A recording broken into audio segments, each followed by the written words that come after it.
وہ چہرہ دیکھ لوں گی جس چہرے کو دیکھنے کے بعد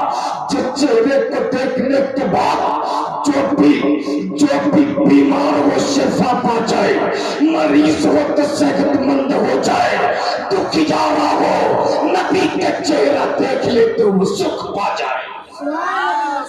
سیدہ فاطمہ نے سوچا مصطفیٰ کا چہرہ دیکھ لوں گی تکلیف دور ہو جائے۔ علی کے گھر سے نکلی ہے اور چلی ہے مصطفیٰ کے چوکھٹ پر۔ جیسے ہی سیدہ فاطمہ علی کے دروازے پہ پہنچی، جیسے ہی فاطمہ علی کے گھر سے نکل کر نبی کے دروازے پہ پہنچی، میرے نبی کے گھر کا دروازہ بند ہے۔ سیدہ فاطمہ نے کنڈی بجائی، اندر سے نبی کے رحمت فرماتے کون؟ سیدہ فاطمہ بول پڑی بابا آپ کی بیٹی فاطمہ، اگر بیٹیوں کے پاس بیٹھے ہو تو میری گفتگو کو بہت غور سے سننا، اگر نواسیوں کے نانا بھی بیٹھے ہو تو میری گفتگو کو بہت توجہ سے سننا۔ ہو سکتا ہے آج یہی سے تیری زندگی میں انقلاب آ جائے، ہو سکتا ہے تیری بیٹیوں کی زندگی میں بھی انقلاب آ جائے۔ سیدہ فاطمہ نے دروازے کی کنڈی بجائی، نبی کے رحمت نے فرمایا کون؟ سیدہ فاطمہ بول پڑی بابا آپ کی بیٹی فاطمہ۔ نبی کے رحمت اندر سے آواز دیتے کون فاطمہ؟ کون فاطمہ؟ بابا حسن کی امی فاطمہ۔ نبی کے رحمت فرماتے کون حسن؟ کون حسن؟ بابا حسین کی امی فاطمہ۔ نبی کے رحمت فرماتے کون حسین؟ کون حسین؟ آج اس حسین کے بارے میں مصطفیٰ پوچھ رہے ہیں کون حسین؟ جس کو اپنے کاندھے پر بیٹھا کر مصطفیٰ گھومتے رہے، اس حسین کے بارے میں پوچھتے کون حسین؟ جس کا لب مصطفیٰ چومتے رہے، اس حسین کے بارے میں پوچھتے کون حسین؟ جس کی عظمت اور شان خود میرے مصطفیٰ نے بیان کیا، الحسین منی وانا من الحسین۔ اس حسین کے بارے میں نبی پوچھ رہے کون حسین؟ تب سیدہ فاطمہ بول پڑی بابا علی کی بیوی فاطمہ۔ سبحان اللہ۔ سنو میرے نبی کا جواب اگر بیٹیوں کے باپ ہو تو۔ نبی نے فرمایا بیٹی لوٹ جا، لوٹ جا فاطمہ، اس دروازے پہ تم اسی وقت آنا جب تیرے ساتھ تیرا شوہر مولا علی مشکل کشا آ جائے۔ بول دو سبحان اللہ۔ لیکن حضرت آج ہمارے یہاں کا ماحول کیا ہے؟ اگر ہماری بیٹی اور داماد میں ذرا سی انبن ہو جائے تو ہم اپنے محلے کے 10-12 بڑا بڑا پیٹ والا ٹکلے قسم کے لوگ 1000 روپے اوپر والی جیب میں 500 روپے سائڈ والی جیب میں ڈال کر ہم ان کو لے کے جاتے انصاف کرانے۔ وہ اتنے ظالم ہوتے، انصاف تو نہیں کرتے، معاملہ مکمل صاف ضرور کر دیتا ہے۔ پھر ہوتا کیا ہے فیصلہ پنچایت، کورٹ، کچہری، عدالت، نوبت طلاق۔ بولو صحیح کہ غلط ہے؟ لیکن میرے نبی نے فرمایا بیٹی لوٹ جاؤ، لوٹ جا فاطمہ، یہ گھر کا دروازہ تیرے لیے اس وقت تک بند ہے جب تک تیرے ساتھ تیرا شوہر مولا علی مشکل کشا آ جائے۔ لوٹ گئی فاطمہ۔ ادھر مولا علی مشکل کشا گھر پہنچے، دیکھے فاطمہ نہیں ہے، دل تڑپ گیا۔ اس لیے تو میں ہر جگہ سینہ ٹھوک کے کہتا ہوں شوہر ہو تو علی کی طرح، بیوی ہو تو فاطمہ کی طرح۔ علی گھر پہنچے، دیکھے فاطمہ نہیں ہے، دل تڑپ گیا۔ مولا علی نے سوچا میری باتوں سے میری فاطمہ کو تکلیف ہوئی ہوگی، میری باتوں سے میری فاطمہ کو دکھ ہوا ہوگا، میری باتوں سے میری فاطمہ کو درد ہوا ہوگا، میری فاطمہ گئی ہوگی مصطفیٰ کے چوکھٹ پر، میری فاطمہ گئی ہوگی آقا کے در پر،